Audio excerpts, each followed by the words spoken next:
Hello नमस्कार श्री स्वामी समर्थ। स्वागत आहे तुम्हा सगळ्यांचं माझ्या यूट्यूब चॅनलवरती। आजचा दिवस तुम्हा सर्वांना खूप छान सुखाचा आणि आनंदाचा जाऊ देत हीच मी स्वामींच्या चरणी प्रार्थना करते आणि आजच्या व्हिडिओला सुरुवात करते। पण त्या अगोदर तुम्ही माझ्या चॅनलवरती जर नवीन असाल तर चॅनलला सबस्क्राइब नक्की करा। त्याचबरोबर कमेंटमध्ये श्री स्वामी समर्थ लिहायला अजिबात विसरू नका। 14 जानेवारीला म्हणजेच मंगळवारी या दिवशी आलेली आहे मकर संक्रांत। मकर संक्रांत हा सण एकूण 3 दिवस चालणारा सण आहे।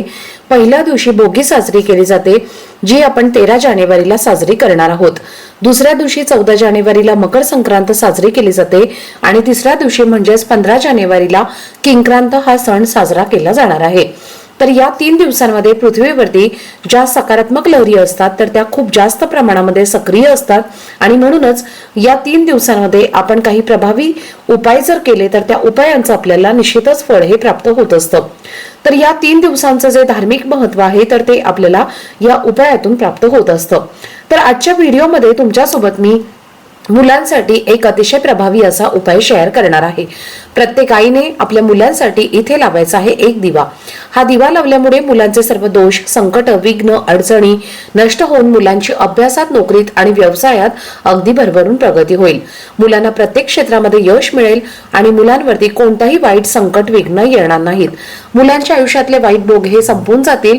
तर असा हा दिवा कुठे लावायचा आहे, कोणत्या वेळेत लावायचा आहे आणि कधी लावायचा आहे याबद्दलची संपूर्ण माहिती तुमच्यासोबत मी आजच्या व्हिडिओमध्ये शेअर करणार आहे। त्यामुळे व्हिडिओ हा स्किप न करता शेवटपर्यंत नक्की पहा, जेणेकरून तुमच्यापर्यंत योग्य ती माहिती पोहोचेल। आणि तुम्ही माझ्या चॅनलवरती जर नवीन असाल तर चॅनलला पण लगेच सबस्क्राइब करा आणि बेल आयकॉनला पण प्रेस करा, म्हणजे मी जेव्हा कधीही नवीन व्हिडिओज अपलोड करेन त्याचं नोटिफिकेशन सर्वात आधी तुम्हाला मिळेल आणि तुमचा एकही व्हिडिओ हा मिस होणार नाही। तर पहा, सोमवारी 13 जानेवारीला म्हणजे उद्या भोगी आहे, तर तुम्ही या दिवशी हा उपाय करू शकता। या दिवशी तुम्हाला जर करणं शक्य नसेल तर हा उपाय तुम्ही संक्रांतीच्या दिवशी केला तरीही चालेल, किंवा संक्रांतीच्या दिवशी सुद्धा तुम्हाला हा उपाय करणं नाही शक्य झालं तर तुम्ही हा उपाय संक्रांतीच्या दुसऱ्या दिवशी म्हणजे जे किंक्रांत आहे तर त्या दिवशी सुद्धा तुम्ही मुलांसाठी हा उपाय करू शकता। आणि अगदीच तुम्हाला शक्य असेल तर हा उपाय तुम्ही 3ही दिवस सलग केला तरीही चालेल। फक्त हा उपाय करत असताना आपल्या घरामध्ये सूतक किंवा पिरियड्स असायला नको। जर सूतक असेल तर तुम्ही हा उपाय अजिबात करू नका। आणि जर घरातल्या एखाद्या स्त्रीला मासिक धर्म असेल तर अशा वेळेला ती स्त्री सोडून घरातील इतर सदस्यांनी मुलांसाठी हा उपाय करायचा आहे, कारण हे जे 3 दिवस आहेत तर ते अतिशय महत्त्वाचे दिवस मानले जातात। तर या संक्रांतीपासून चांगल्या दिवसांची सुरुवात होते आणि त्यामुळे देवतांच्या दिवसांची सुरुवात सुद्धा होत असते। आणि असं म्हटलं जातं की या दिवसांपासून स्वर्गाची दारंही उघडली जातात आणि म्हणून या दिवशी केलेले पुण्य आणि उपाय जे आहेत तर ते आपल्याला खूप फलदायी ठरत असतात। आणि म्हणूनच आपल्याला आपल्या मुलांसाठी हा एक दिवा जो आहे तर तो लावायचा आहे। दिव्याला त्यागाचं, ज्ञानाचं आणि प्रकाशाचं प्रतीक मानलं जातं आणि म्हणूनच जेव्हा आपण देवांची पूजा करतो तेव्हा देवांपाशी दिवा हा लावला जातो। दिव्यामुळे नकारात्मक ऊर्जा ही नष्ट होऊन सकारात्मक ऊर्जा निर्माण होते आणि म्हणूनच हा दिवा जर आपण आपल्या मुलांसाठी लावला तर मुलांच्या जीवनातील सर्व नकारात्मक ऊर्जा नष्ट होऊन सकारात्मक ऊर्जा ही निर्माण होईल असं प्रत्येक आईला वाटत असतं की आपल्या मुलांना शिक्षणामध्ये उज्ज्वल यश मिळावं आणि यासाठी प्रत्येक आई वडील हे दोघेही प्रयत्न करत असतात। पण बऱ्याचदा मुलांचा अभ्यासामध्ये लक्ष लागत नाही। अभ्यास करूनही मुलांना म्हणावे तसे अपेक्षित मार्क किंवा यश मिळत नाही। अनेक अडचणी मुलांच्या बाबतीत आई वडिलांना दिसत असतात आणि म्हणूनच या समस्येवरती वास्तुशास्त्रामध्ये सांगितलेले काही उपाय जर आपण केले तर नक्कीच आपल्या जीवनातील सर्व मुलांच्या अडचणी या दूर होतील। बऱ्याच वेळेला आपल्या घरामध्ये लहान मुलं असतात आणि मुली असतात तर ते सतत चिडचिडेपणा करतात, हट्टीपणा करत असतात, सांगितलेलं ऐकत नाही। तर अशा वेळी मुलांना नजरदोष लागलेली असते। नजरदोष ही फक्त बाहेरच्याच व्यक्तींची लागू शकते का, किंवा घरातल्या व्यक्तींचे सुद्धा नजरदोष हे मुलांना लागत असतं। तसेच जी मुलं मोठी असतात तर त्यांना अभ्यास करावासा वाटत नाही किंवा जो काही तो अभ्यास करतात तो त्यांच्या लक्षात राहत नाही। मुलांना वाईट व्यसन असतात, तसेच लग्नाच्या वयाच्या मुलं मुली असतात पण त्यांचा विवाह योग हा जुळून येत नाही, किंवा भरपूर शिकलेले मुलं मुली असतात पण त्यांना त्यांच्या मनासारखी नोकरी मिळत नाही।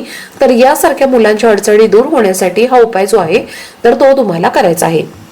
तसेच बऱ्याच आई वडिलांची मुलं ही त्यांच्या घरापासून बाहेरगावी शिकायला गेलेली असतात। त्याचबरोबर बऱ्याच जणांची मुलं ही बाहेरगावी देखील शिकायला असतात आणि त्यासाठी सुद्धा तुम्हाला हा उपाय जो आहे तर तो करायचा आहे। आता हा उपाय जो आहे तर तो तुम्ही लहानातल्या लहान मुलांपासून ते मोठ्यातल्या मोठ्या मुलींसाठी करू शकता। मुलं आणि मुली दोघांसाठी तुम्हाला हा उपाय करायचा आहे। आता हा उपाय जो आहे तर तो तुम्हाला संध्याकाळच्या वेळेमध्ये करायचा आहे। उद्या संध्याकाळी तुम्ही 6:30 नंतर ते 9:30 वाजेपर्यंत या वेळेमध्ये हा उपाय करायचा आहे। या वेळेमध्ये आपल्या घरामध्ये लक्ष्मी येत असते, तेणी संजेची वेळ असते आणि या वेळेमध्ये सकारात्मक लहरी ज्या आहेत तर त्या खूप जास्त असतात आणि म्हणून या वेळेमध्येच तुम्हाला हा उपाय करायचा आहे। उपाय करण्यासाठी तुम्हाला थोडंसं गव्हाचं कणिक मळायचं आहे। कणिक मळताना त्यामध्ये थोडीशी हळद घालायचं आहे आणि त्याचा एक दिवा तुम्हाला तयार करायचा आहे। कणकेचा दिवा हा सर्व दिव्यांमध्ये सर्वश्रेष्ठ दिवा मानला जातो आणि म्हणून कणकेचा एक दिवा तुम्हाला तयार करायचा आहे।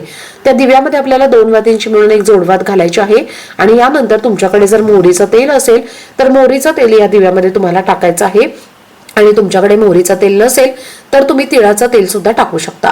जर मोहरीचं तेल नसेल आणि तिळाचंही तेल नसेल तर जे कोणतं तेल तुम्ही दिव्यासाठी तुमच्या पूजेमध्ये वापरता ते तेल घातलं तरीही चालेल आणि त्यामध्ये चिमूटभर तुम्हाला मोहरी किंवा तीळ हे टाकायचं आहे। त्यानंतर तुम्हाला एक प्लेट घ्यायची आहे। त्या प्लेटमध्ये हळदी कुंकू पाणी मिक्स करून एक स्वस्तिक काढायचं आहे आणि या स्वस्तिकावरती तुम्हाला हा दिवा ठेवायचा आहे। यानंतर काय करायचं आहे, उपाय करण्यापूर्वी आपल्याला आपल्या देवघरामध्ये दिवा लावून घ्यायचा आहे आणि देवा शेजारीच एक तुम्हाला आसन घ्यायचं आहे बसण्यासाठी। आपल्या मुलांना बसवायचं आहे आणि यानंतर हा दिवा मुलांसमोर तुम्हाला ठेवायचा आहे। आपल्या हातामध्ये 5 अखंड फुलाच्या लवंगा ज्या असतात तर त्या तुम्हाला घ्यायच्या आहेत। थोडीशी पिवळी मोहरी तुम्हाला घ्यायची आहे। पिवळी मोहरी ही नकारात्मकता, वाईट शक्ती, वाईट भोग दूर करण्यासाठी खूप प्रभावी मानली जाते आणि लवंगा ज्या आहेत तर त्या इच्छापूर्तीसाठी खूप प्रभावी मानल्या जातात। तर या 2 वस्तू तुम्हाला हातात घ्यायच्या आहेत आणि मुलांवरनं तुम्हाला डोक्यापासून ते खाली पायापर्यंत 7 वेळेला उतरवून घ्यायच्या आहेत। यानंतर या 2 वस्तू आपण जो दिवा घेतलेला आहे तर त्या दिव्यामध्ये टाकायच्या आहेत आणि पुन्हा एकदा हा दिवा मुलांवरनं 7 वेळेला उतरवून घ्यायचा आहे। त्यानंतर हा दिवा तुमच्या घरामध्ये जो ईशान्य कोपरा असतो तर त्या ईशान्य कोपऱ्यामध्ये ठेवायचा आहे।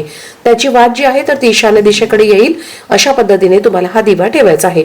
तर पहा, मुलांच्या प्रगतीसाठी, मुलांना प्रत्येक क्षेत्रामध्ये यश मिळवण्यासाठी ईशान्य दिशा ही खूप महत्त्वाची असते आणि म्हणून मुलं जेव्हा पण अभ्यास करतात तेव्हा मुलांनी ईशान्य दिशेकडे तोंड करून अभ्यास करावा असं सांगितलं जातं।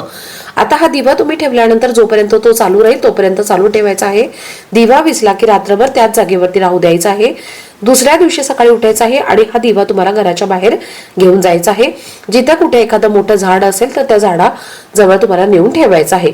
तिथे येणारे मुंग्या, पक्षी, कीटक तो दिवा खाऊन जातील। तर या 3 दिवसांमध्ये हे दान केलं तर या दानाचं दुप्पट पटीने फळ हे आपल्याला प्राप्त होतं आणि जेव्हा दिवा एखादा हा कीटक किंवा पक्षी खातात तर त्याचं सुद्धा आपल्याला पुण्य हे प्राप्त होत असतं। आता जर तुमचा मुलगा आणि मुलगी बाहेरगावी शिकायला असतील तर हा उपाय कसा करायचा आहे, तर या ज्या वस्तू आहेत तर त्या तुम्हाला मुलांना व्हिडिओ कॉल करून त्यांच्यावरनं तुम्ही उतरवून घेऊ शकता आणि अशा पद्धतीने तुम्ही हा उपाय करू शकता। फक्त तुम्हाला सूतक असेल तर हा उपाय करता येणार नाही आणि मासिक धर्म असेल तर ती व्यक्ती सोडून इतर घरातल्या व्यक्तींनी हा उपाय केला तरीही चालेल। तर पहा, तुम्हाला काही कारणास्तव हा उपाय उद्या करणं नाही शक्य झालं तर तुम्ही हा उपाय सांगितल्याप्रमाणे संक्रांत किंवा किंक्रांत या दोन्ही दिवशी केला तरीही चालेल। व्हिडिओ जर तुम्हाला आवडला असेल, माहितीपूर्ण वाटला असेल तर व्हिडिओला जास्तीत जास्त लाईक, शेअर आणि चॅनलला सबस्क्राईब नक्की करा। भेटूयात पुढच्या व्हिडिओमध्ये, तोपर्यंत सर्वांना श्री स्वामी समर्थ।